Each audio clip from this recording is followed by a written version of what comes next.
Hey everyone, welcome back for another video lesson. Today I want to talk a little bit about phrasal verbs. So first of all, what are phrasal verbs? They're a verb and an adverb or a preposition which combined make a new meaning. I want to give you a little list of some of the more common phrasal verbs, and then I'm going to go into detail about a few more phrasal verbs and also the best strategy for learning some phrasal verbs, which will help you to understand hopefully most or all phrasal verbs. The problem with phrasal verbs is that there are between 5 and 10,000 phrasal verbs in English, so you're not realistically going to be able to memorize all of them. But hopefully by learning a couple dozen phrasal verbs, you should start to be able to recognize phrasal verbs for what they are. I'm going to give you a rundown on a couple of more useful phrasal verbs. First of all, to take off, like as in take off a piece of clothing.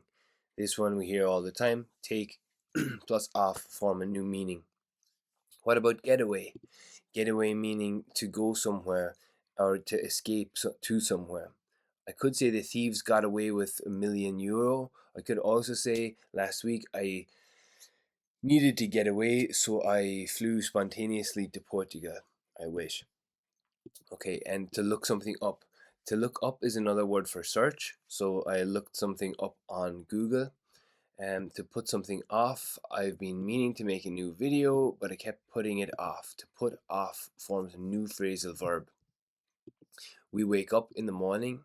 We wake up every morning. Very common phrasal verbs. One of the first examples I always use for everyone, because typically people learn to say wake up before they learn actually what a phrasal verb is. And back to our first example of to take off. Take off can also mean something completely different from taking off your clothes. It can also mean an airplane takes off, or like in the picture here, a rocket can take off. So 3, 2, 1, lift off, and then we have take off. Take off meaning to leave the ground in that case. Those are some really useful phrasal verbs which you may or may not have heard before. I would guess probably if you're watching this video, you have heard of most or if not all of those already.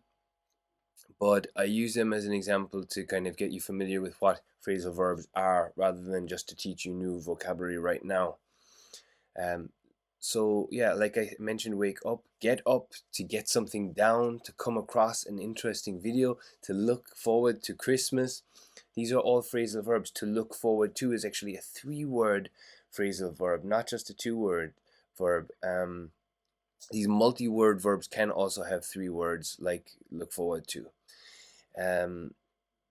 This is a small sample of some of the more common phrasal verbs for you already. I recommend, if you haven't understood every phrasal verb that I've mentioned, by looking those up and learning them. Our goal here is to learn a few dozen phrasal verbs, and by learning the most common phrasal verbs or multi-word verbs, we can start to recognize when we hear them. There are so many phrasal verbs that learning them all just isn't realistic, but learning a few dozen to where we can start to recognize them when we hear them is very possible. It's kind of like building your own algorithm where you start to recognize them for what they are. Here are another couple of examples I'd like to share with you. Here are further phrasal verbs. For these ones, I'm not going to go into as much detail. I just want you to pause it and write them down if you don't know them, and translate them and put them into your app or your vocabulary cards, however you learn them yourself. Okay, so I'm going to fly through some of the more common ones. To break down, to get up, to put on, to turn off, to go out. Some of these have multiple meanings as well. Yeah, turn off and turn on being 2 good examples of phrasal verbs with multiple meanings. You can find out what they mean for yourself, but the basic meaning being, turn a light off, turn a light on, but they do have multiple meanings. Yeah, we can also figure out, we can look into, we can work out. Something I think most people, even who have very little English or no English at all, have probably heard this or used this in their own language as a loan word. to break up, to calm down, to give up. Some of these phrasal verbs are so common, and you just gotta watch out. Now, if you're in the B1, B2 level, which I would say you probably are if you're watching this video, you're probably not going to have this problem very often, but you may have it from time to time.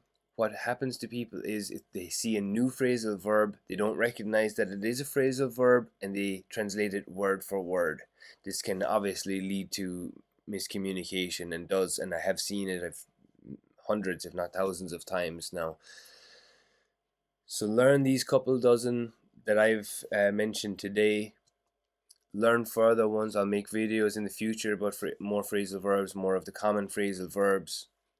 Get them into your language. They're very common, more so in spoken English than written English, because we typically will use synonyms in written English. For example, so we have calm down, relax, look into, investigate, work out, exercise, or work out in another context to solve, like to work out a puzzle, to solve a puzzle. These phrasal verbs, just a couple of examples, there are almost always, there is almost always a synonym. So that should be the start for you with phrasal verbs right now. If you weren't familiar with what they are before, I hope this was clarifying enough for you to now understand what they are.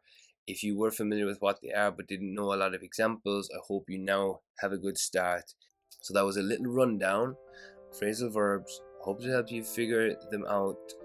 I look forward to chatting to you next time. Hope this was helpful. Bye for now. Don't forget to subscribe, like, and ask a question or comment, or any video suggestions you have, pop in the comment section below. Thank you very much.